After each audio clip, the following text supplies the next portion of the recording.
नमस्कार, मेरा नाम है आशीष जायसवाल और पिछले वीडियो में हमने जो है पुर्तगाली कंपनियों के बारे में बात की थी। तो पुर्तगाल की कंपनी थी जिसके बारे में हमने बात की थी, उसके गवर्नर्स के बारे में बात की थी, Alfonso de Albuquerque, Nuno de Cunha, इसके अलावा फ्रांसिस्को डी अल्मेडा, इनके बारे में बात की थी। आज जो है हम डच कंपनीज के बारे में बात करेंगे। डच के बारे में बहुत कुछ ज़्यादा याद करने की ज़रूरत नहीं है। डच जो है वो पुर्तगाल के बाद आए थे। ये नीदरलैंड हॉलैंड के निवासी थे। कहाँ के थे? नीदरलैंड और हॉलैंड के निवासी थे। ठीक है। प्रथम यात्री जो था वो कार्नेलियन हाउटमैन 1596 में भारत के पूर्व में स्थित सुमात्रा पहुंचा था। तो प्रथम डच यात्री जो था वो कौन था? क्वेश्चन ये भी बन सकता है कि प्रथम डच यात्री कौन था? तो कार्नेलियन हाउटमैन। कौन था? Carnelian Houtman. वो भारत कब आया? 1596 में आया। कहाँ तक आया? सुमात्रा द्वीप एक है, ठीक है, सुमात्रा द्वीप है, वहां तक आया। कंपनी को हॉलैंड सरकार द्वारा 21 वर्षों के लिए भारत और पूर्वी जगत के साथ व्यापार, आक्रमण एवं क्षेत्र पर अधिकार करने के संबंध में व्यापक अधिकार प्रदान किए गए थे।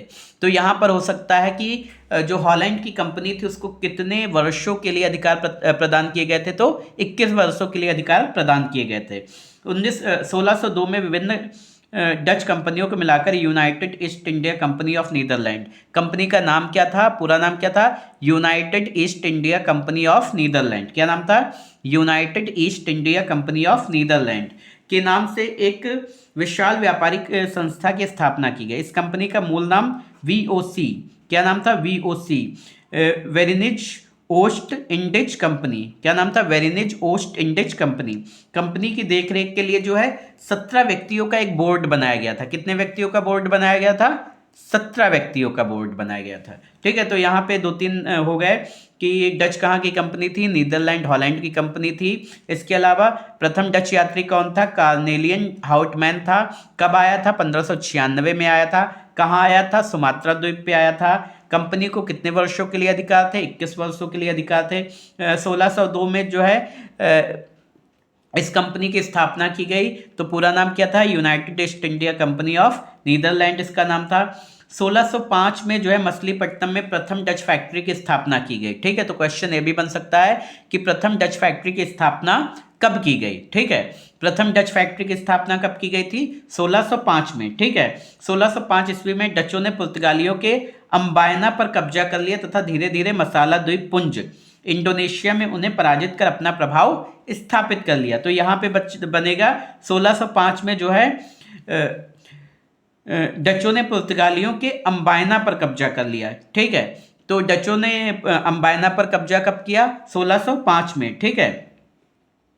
और इंडोनेशिया में भी उन्हें पराजित किया। 1610 में डचों ने चंद्रगिरी के राजा के साथ समझौता कर पुलिकट में एक अन्य फैक्ट्री स्थापित की तथा इसे अपना मुख्यालय बनाया। ठीक है। तो डचों ने चंद्रगिरी के राजा से समझौता करके पुलिकट में कब फैक्ट्री स्थापित की? 1610 में। कब स्थापित की? 1610 में। पुलिकट को मुख्यालय किसने बनाया था? तो डचों ने। कब बनाया था? 1610 में। यहीं पर जो उन्होंने स्वर्ण सिक्के पगोडा को ढाला था। ठीक है। तो स्वर्ण सिक्के पगोडा को कहाँ ढाला था? पुलिकट में ही।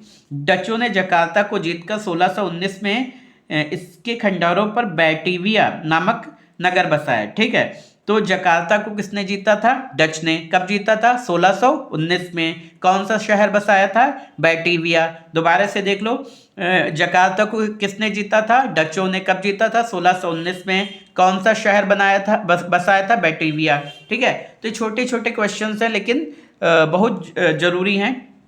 डचों ने 1616 में सूरत में और 1641 में विमलीपत्तनम में फैक्ट्रियां स्थापित की थी। तो सूरत में कब इनकी फैक्ट्री स्थापित हुई? 1616 में। और विमलीपत्तनम में कब स्थापित हुई? 1641 में। तो दोनों डेट्स याद रखनी है। 1605 में मछलीपत्तनम में प्रथम फैक्ट्री स्थापित होती है। 1610 में जो है पुलिकट में एक अन्य फैक्ट्री स्थापित होती है और इसको मुख्यालय बनाया जाता है। 1616 में सूरत में फैक्ट्री स्थापित होती है। 1641 में जो है विमलीपत्तनम में फैक्ट्री स्थापित होती है।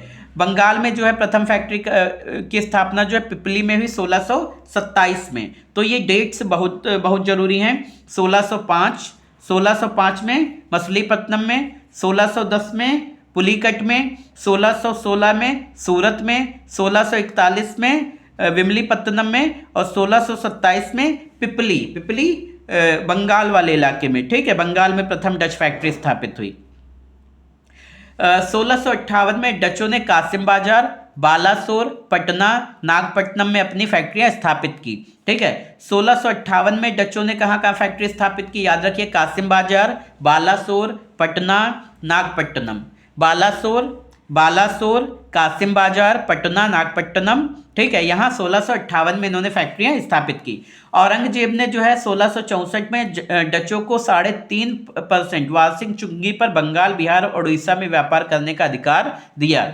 तो औरंगजेब ने जो है 1664 में इन्हें क्या दिया, 3.5% वार्षिक चुंगी पर जो है 3.5% वार्षिक टैक्स लगाया और बंगाल, बिहार और उड़ीसा में व्यापार करने की अनुमति दे दी। तो दोबारा से सुन लो, 1605 में मछलीपट्टनम में प्रथम फैक्ट्री लगती है, 1610 में जो है पुलिकट में फैक्ट्री लगती है उसके बाद, और उसके बाद 1616 में जो सूरत में, 1641 में विमलीपत्तनम में, 1627 में पिपली में, 1658 में कासिम बाजार, बालासोर, पटना, नागपट्टनम। उसके बाद 1664 में इन्हें 3.5% वार्षिक चुंगी देकर बंगाल, बिहार और उड़ीसा में व्यापार करने की अनुमति मिल जाती है। 1619 में जो है बैटिविया नामक नगर बसाया जाता है जकार्ता के खंडहरों पर, ठीक है। 1690 में पुलिकट के स्थान पर नागपट्टनम को डच गवर्नर का मुख्यालय बनाया। पहले मुख्यालय क्या था, पुलिकट था, लेकिन 1690 में नागपट्टनम को जो है डच गवर्नर का मुख्यालय बनाया जाता है। मालाबार तटवर्ती प्रदेशों में कोचीन, कन्नौर और वेनगुर्ला कन्नौर और वेनगुर्ला डचों के व्यापारिक केंद्र थे, ठीक है। तो डचों के व्यापारिक केंद्र कौन कौन से, मालाबार तटवर्ती प्रदेशों में कोचीन, कन्नौर और वेनगुर्ला डचों के व्यापारिक केंद्र थे। डच फैक्ट्रियों के प्रमुख, जिन्हें फैक्टर कहा जाता था, को व्यापारियों के रूप में वर्गीकृत किया गया। डचों ने मसालों के स्थान पर भारतीय कपड़ों के निर्यात को अधिक महत्व दिया। तो मसालों की जगह किसको, भारतीय कपड़ों को ज़्यादा महत्व दिया गया। डच कंपनी ने कासिम बाजार में स्वयं रेशम बनाने का उद्योग स्थापित किया, जिसमें लगभग 3000 कारीगरों को वेतन पर रखा गया, ठीक है। कासिम बाजार में इन्होंने जो है रेशम बनाने की फैक्ट्री लगाई और उसमें जो है 3000 कारीगरों को जो है वेतन पर रखा गया।